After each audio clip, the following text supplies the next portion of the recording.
지안, 편안함에 이르다. 가사 전문 변호사가 운영하는 가사법률 플랫폼입니다. 지안, 편안함에 이르다의 서용진 변호사입니다. 오늘 16번째 에피소드, 친정아버지가 사위에게 손자의 과거 양육비 6천만 원을 청구한 사례라는 제목으로 시작하겠습니다. 지난 13번째, 15번째 에피소드에서 남편 또는 아내가 과거 양육비 청구한 사례를 통하여 기각, 인용된 사안을 각각 살펴보았는데요. 오늘은 친정아버지가 전 사위에 대하여 양육비를 청구한 사례, 과거 양육비와 장래 양육비 모두를 청구한 사안인데요. 어떤 사정이 있었을까요? 그리고 법원은 과연 친정아버지의 사위에 대한 양육비 청구를 인정하였을까요?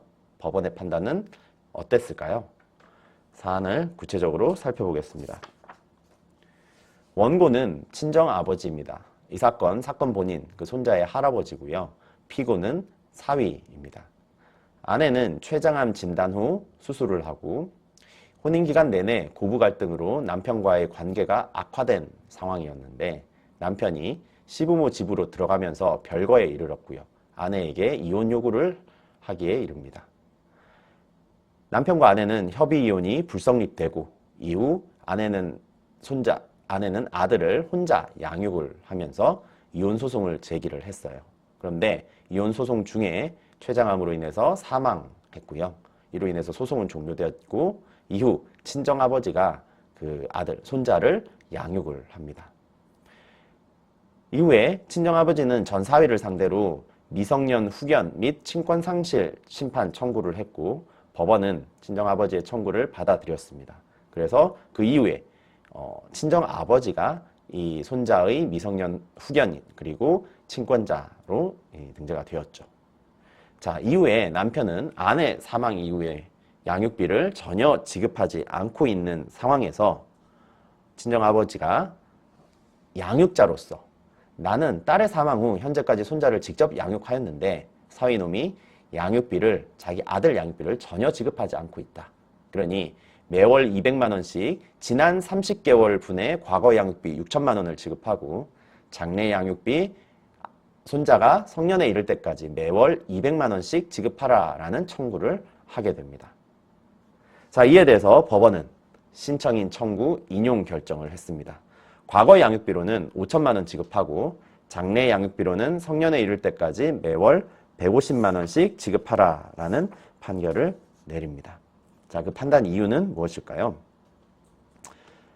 자, 우선 친정아버지는 손자의 미성년 후견인으로 선임이 되었기 때문에 현재 가정법원으로부터 양육에 관한 권한을 부여받고 현재까지 양육하고 있으므로 친정아버지가 직접 양육비를 청구할 수 있다라고 해서 친정아버지의 양육비 청구 권리 여부에 대해서 먼저 인정을 했습니다. 부모가 사망 또는 친권의 일부 제한 등을 원인으로 사건 본인을 양육하지 못할 사정이 생기고 제3자, 여기에서 할아버지죠. 친정아버지죠. 친정아버지가 손자의 미성년 후견인으로 선임이 되어 손자를 양육할 권한이 있는 경우 그 손자의 복리를 위하여 제3자는, 즉 친정아버지, 할아버지는 직접 자신의 이름으로 자녀를 양육하지 않는 다른 일방 부모, 여기에서 남편, 사위죠. 사위에게 양육비 지급을 구할 수 있다라고 판단을 한 것이고요. 그리고 이혼 중 소송 사망으로 혼인 생활 중 이혼 소송 중에 아내가 사망을 해서 혼인 생활 중 형성한 재산이 모두 사위에게 귀속되었던 거죠. 그리고 친정아버지의 양육 경위, 이 사위가 성년, 미성년 후견인 그리고 친권 상실이 되면서 친정아버지가 양육을 하게 된 이 경위, 사정과 그리고 양육 기간 30개월 이상을 혼자 양육을 했고 손자의 나이가 또 굉장히 어리죠. 이런 사정들을 고려해서 양육비와 관련되어서는 매월 150만 원씩 지급하는 것으로 판단을 했다라는 겁니다. 그래서 여기에서 중요한 거는 제3자도 가정법원으로부터 양육에 관한 권한을 부여받았다면 여기에서는 할아버지, 즉 친정아버지가 미성년 후견인으로 선임이 되었기 때문에 그 양육에 관한 권한이 있었기 때문에 그리고 현재까지 양육하고 있었기 때문에 직접 할아버지가 원고가 되어서 전 사위를 상대로 양육비를 청구할 수 있었다라는 거죠. 네, 오늘은 제3자가 부모를 상대로 과거 양육비 및 장래 양육비를 청구한 사례, 그리고 인용된 사례를 살펴보았습니다. 자, 오늘 사안이 여러분에게 도움이 되셨길 바라면서 지안의 서용진 변호사였습니다. 저는 다음 에피소드에서 찾아뵙겠습니다. 감사합니다.